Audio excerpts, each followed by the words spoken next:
الرحیم نبی صلی اللہ علیہ وسلم کے نسب کے حوالے سے اور آپ صلی اللہ علیہ وسلم کے سال پیدائش کے حوالے سے مولانا صفی الرحمن مبارک پوری رحمۃ اللہ علیہ اور علامہ سلیمان منصور پوری رحمۃ اللہ علیہ کی تحقیقات کا تذکرہ پچھلی ملاقات میں ہوا تھا۔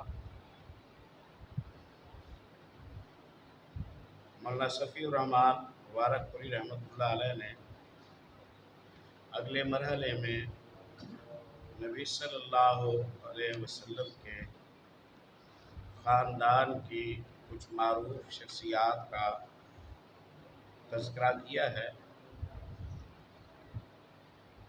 صفحہ نمبر 76 ہے الرحیق المختوم کا۔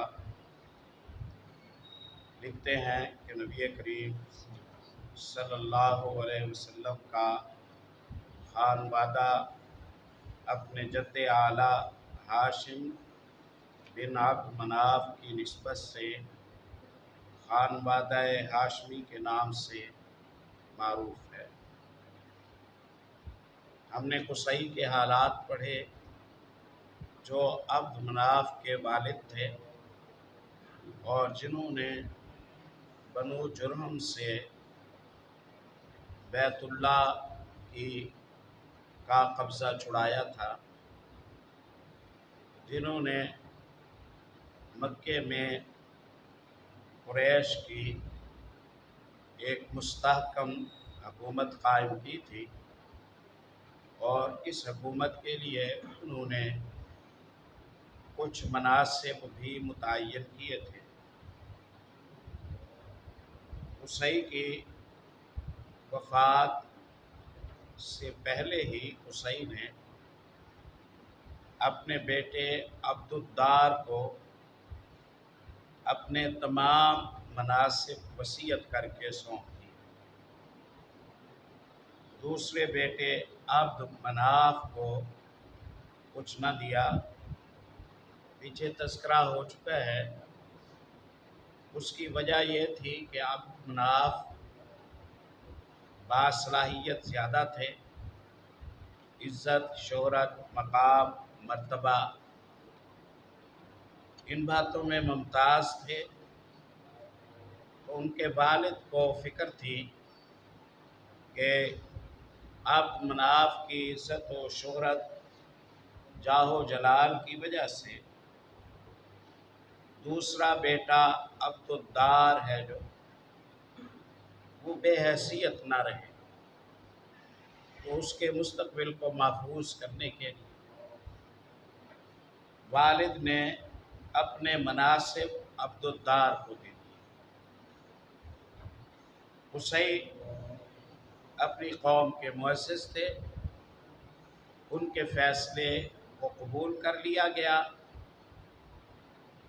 اور عبدالدار کے پاس یہ مناصب برقرار رہے۔ پھر جب عبدالدار کی وفات ہوئی تو اب مناصب کو تقسیم کر لیا گیا۔ اس تقسیم کا کچھ اشارہ پیچھے گزر چکا ہے۔ خیر، نبی کریم صلی اللہ علیہ وسلم کا جو خاندان ہے یہ ہاشمی خاندان کہلاتا ہے۔ مصنف کہتے ہیں، اس لیے مجھے یہ مناسب لگتا ہے کہ میں آپ کے خاندان کے کچھ افراد کا آپ کو تعارف کراتا چلوں۔ سب سے پہلے ہاشم کا تعارف کرایا ہے۔ فرماتے ہیں، ہم بتا چکے ہیں کہ جب عبد مناف اور بنو عبدالدار کے درمیان عہدے تقسیم کیے گئے تو عبد مناف کی اولاد میں ہاشم کو سقایا اور رفادہ، اس کے دو عہدے